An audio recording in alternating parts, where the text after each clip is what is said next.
धीरे, रहस्यमयी अंदाज में एक छोटे गांव की लड़की सायरा नौकरी के सिलसिले में शहर आती है। नए शहर की चमक दमक ने उसे बहुत रोमांचित कर दिया था।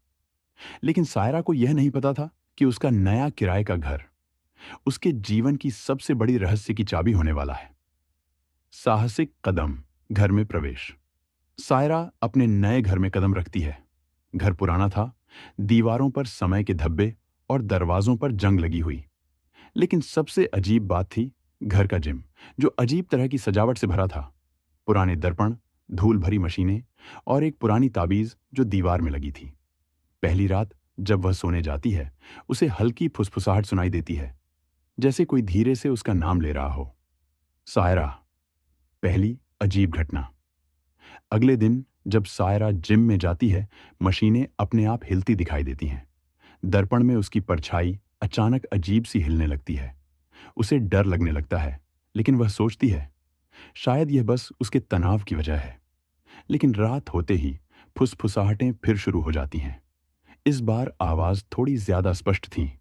सायरा, आओ। जिन्न का परिचय। सायरा को धीरे धीरे एहसास होता है कि घर में कोई और है। ये कोई इंसान नहीं, बल्कि एक जिन्न है। जिन्न उसकी दुनिया में प्रवेश करना चाहता है और वह उसे अपने पुराने रहस्यमयी घर की कहानियों के जरिए आकर्षित करता है। जिम का हर दर्पण, हर उपकरण जैसे उसके संदेश देने के साधन बन जाते हैं। सायरा रात में सपनों में जिन्न को देखती है। उसका चेहरा अजीब सा, लेकिन उसकी आंखें बोल रही होती हैं, तुम मेरी दुनिया में आ सकती हो। रहस्य का पता चलता है। एक दिन सायरा घर की पुरानी ताबीज को ध्यान से देखती है। उस पर अजीब सी उकेरी हुई लकीरें और संकेत थे।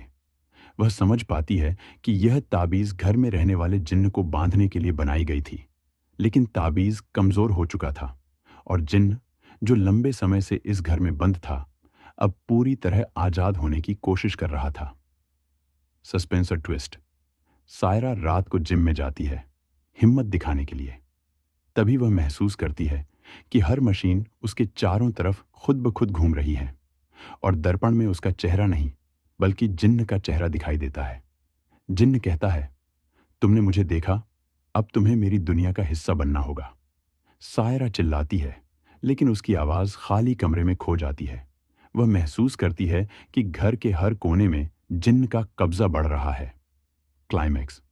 सायरा एक निर्णय लेती है, ताबीज को मजबूत करना और जिन्न को फिर से बांधना। वह अपने पूरे साहस के साथ जिम में ताबीज को पकड़ती है और प्राचीन मंत्र पढ़ना शुरू करती है। जिन्न को रोकना आसान नहीं था।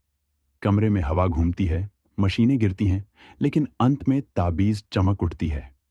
जिन्न चीखते हुए गायब हो जाता है और घर फिर से शांत हो जाता है। सायरा थककर जमीन पर बैठ जाती है, लेकिन उसकी आंखों में अब डर नहीं, बल्कि राहत थी। एंडिंग। रहस्य का संकेत। अगली सुबह सायरा घर की खिड़कियों से बाहर देखती है। सूरज की किरणें घर के पुराने धब्बों पर चमक रही थीं, लेकिन उसे पता था यह घर अब भी रहस्य छिपाए हुए है और कोई भी जो इस घर में आता है, उसे इसके रहस्य का सामना करना पड़ सकता है। किराए का घर अब भी इंतजार कर रहा है। आउट्रो। धीमी भयावह धुन, हवा की हल्की आवाज। अगर आपको यह कहानी पसंद आई तो लाइक और सब्सक्राइब करना ना भूलें। और याद रखें, कभी भी अकेले पुराने घरों में मत रहें। कोई भी रहस्य छिपा हो सकता है। This story was created by Rana Khan.